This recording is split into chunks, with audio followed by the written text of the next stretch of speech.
one of the things that we wanted to do tonight was we wanted to discuss, was there legal authority for him to make that action of killing the general? And we're not lawyers, so we can't say definitively. Nobody can. Everybody's arguing about it. Right, because it's easy to say, well, the Constitution, but all those other, bills that have been passed, all these wartime acts have been passed. And go ahead. And that's something that we're going to point out. So I want you first to give what is legal authority for war in the general sense, constitutional. Article 1, Section 8 talks about what's the legal way to do war. And I got on another page here, so forgive me here while I'm doing that. Let's see. The Congress, in Article 1, Section 8, Congress shall have the power to collect taxes, duties, imposts, excises, to pay debts, and provide for the common defense and the general welfare of the United States. Notice the general welfare was not meant to be used as welfare to help people. And if you look at even the Articles of Confederation, it actually talked about the well-being of the states. In other words, protection of the states. And that's what they meant by that, right? It wasn't to give money. And so if you go down about several sentences, it says to define and punish piracies, felonies committed on the high seas, and offenses against the law of nations.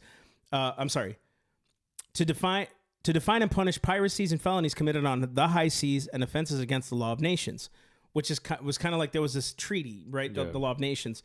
To declare war, grant letters of marque and reprisal, and make rules concerning captures on land and water. To raise and support armies, but no appropriation of money to be used to that use shall be no longer term than 2 years. To provide and maintain a navy, right? And blah, blah, blah. So they said basically in all of these, that's kind of what they're doing, where they talk about what the Congress can approve for war. If you go to the president's power and authority, Article 2, where you see where the president's authority lays out. He's the commander-in-chief during wartime. Yeah. He's the commander-in-chief of the army during wartime. He can't just enact war. Because why would he be able to do that? And then Congress is the only one that can authorize war or grant letters of marque and reprisal, right? Now, here's where it gets sticky, okay? Then in 18 so-and-so, they passed this thing where it gave the president all types of power to go do what he needed to do. In the 1930s, Roosevelt was like, I need this. I need to just start enacting. I need to start taking over the banking system. Right? So then the lines start to get blurred a little bit. You know why? Because we start to panic, freak out, and act an emotion. Yeah. And I've got a perfect example of that. So you go from the Constitution, and obviously stuff gets placed in to give a little more power here, a little more power there. Emergencies, right? Crisis. Let's go to 2001. So in 2001, we had the authorization for the use of military force. What happened in 2001? September 11th.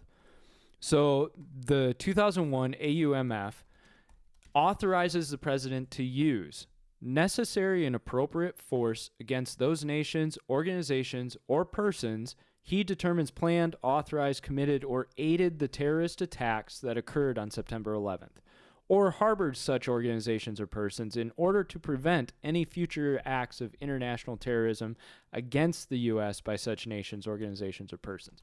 The whole war on terror, okay? This has long been understood to refer to Al-Qaeda and the Taliban. This was our opening for Afghanistan and Iraq. The other part of it is we ended up having another one for Iraq specifically. So now we've got basically an open-ended authorization of using military force. And there are a lot of people who argue, okay, this drone strike could fall under that authorization of military force. Now, the question is, where do the lines get drawn for the constitutional principle of what the president can or can't do against an enemy combatant in a foreign nation? Now, we've got Iraq. One of the questions is, he was actually in Iraq. He had just landed, got off the tarmac into the convoy. There was an Iraqi militia leader that was in the convoy as well, and these militias are trying to overthrow the government and create Iranian influence. And the convoy moves, quarter of a mile away from the tarmac, and gets hit with a drone strike. So it was obviously planned to nail him as soon as he got off the plane in Iraq. Mm-hmm. You can't just set that up Right. within 10 seconds. Right. You knew he was going to land, and you knew where he was going to be, and you had the drone ready to go on it. Mm-hmm. When they came out afterwards, they said something to the effect of he was about to commit direct acts of terrorism against American assets, diplomats, troops, American bases. So the question becomes, did Trump have the authority to do this and commit this act, considering it was a military action, but there was no authorization from Congress? And we've really got to wrestle with that, because everybody's saying, well, he's a terrorist, so therefore anybody can be named a terrorist at this point. That's right. And like you and I were talking about before, you or I could be put on the no-fly list in America because we're conservative, we're gun owners, we're constitutionalists.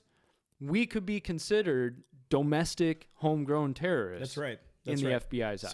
So then what? Because because you don't like me, you can just kill me. No, we're not saying that this dude overseas wasn't a bad guy. We are for taking out military leaders who do coups and attack its own people, and we're totally for that. We get that, right?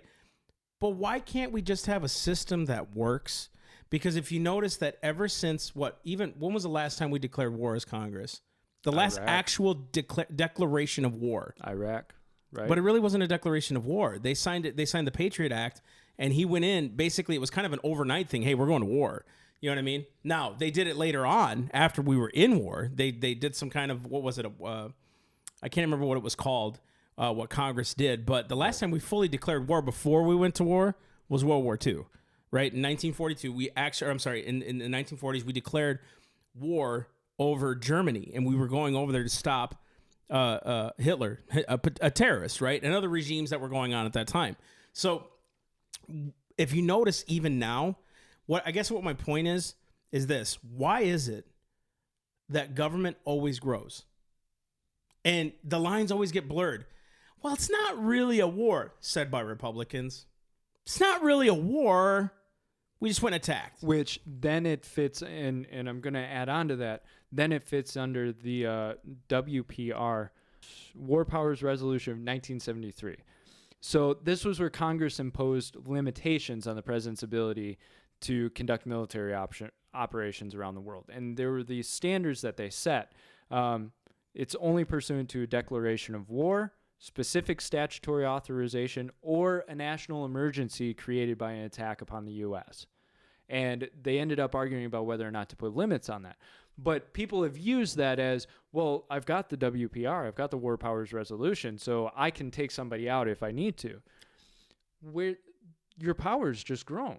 Yeah, but, they said that he attacked the U.S. Embassy. Am I right about this? They said he was going to. So well, no. He did. Yes, he did. He did. And his name was even scrawled on the wall. Now, get into the question of, well, was it actually his guys that scrawled the name or not? But let's say it was. Let's say that's completely true. It was his militia that attacked the embassy. So that is an American property. That is an American piece of land. Right. So because we're having a discussion about this.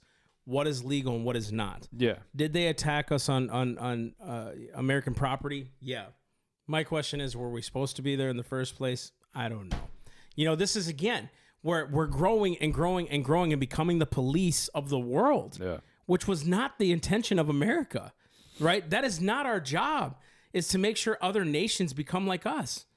They should want to become like us, not be forced to become like us. And what successful change have we made? Well, exactly. So you look at Egypt. Egypt's kind of a mess. They're probably the best put together of the countries that we've upended or helped upend right now. All of Latin America is kind of a mess that we've put our hands into. You've got Libya, it's a mess, right? Syria, it's a mess. Iraq, a mess. Afghanistan, a mess. all of it is a mess. So at what point do we finally go, okay, we are done trying to shape foreign governments and give them money to do it? Yeah. And I know people will argue, well, we've got to control terrorism, or we have to have influence in that area of the world in order to control Russia and China and what they're doing globally in this whole global chess game. I understand that to a point, but man, I kind of admire Switzerland that they're just like, I'm going to do my own thing. Y'all fight. I admire that a little bit. Well, I admire it too, but let's take it a step further, right? A nation that was founded on the principles of God, mind you, I said founded, not perfect. They were founded on the things that they said the Lord was in on, okay? Now, we can argue what was going on at that time, but folks, if you're saying you're Christian today, just look around, because there's the foothold of Christianity needs to grow, okay? Yeah. So let's not blame them for the past, right? They did wrong, and they acknowledged it that they did wrong, right? And there was written books and accounts and journals on these things. Let me go back to this. We're nation founded on the principles of God, that his divine protection is what guided us and won this Revolutionary War, which gave us our Constitution right after we had the Declaration of Independence, correct? Yeah. We had the Articles of Confederation, wasn't the best. We went to a Constitution. Here we are. But when you leave your God and forsake your God, you're the one who has to protect yourself. See what I mean? Yeah. We're no longer relying on the protection of God, divine protection, Almighty God, and the providence of God. Matter of fact, most Christians today are like, bomb the crap out of them. Protect ourselves. Let's do it ourselves. I don't have me and my little pea shooters for guns, even if I had nice ones, right? Really, really good ones. Even if I had all the Army stuff, like the drones, if I had drones, if I had tanks, if I had bombs, missile launchers, all these things, that would protect me for a little while. Yeah. But eventually, you know what I mean? They can snipe you out of, you know what I mean? Like their technology is so big. That is why I can't fight this on my own. Yeah. But when we continue to put our hands in places where it doesn't belong, when we continue to think that we can do this without God, when we continue to think that we can police the world, when the liberals come over here and say, basically, we can just get rid of God and it's going to be okay, right? Because we get to do what we want to do. When the conservatives continuously say that they're following God, but yet still trying to play the international police, it's not working, guys. And it's getting worse. And you know what? Now, nations are beginning to hate us because we're involved in their affairs. Yeah. We're meddling with them.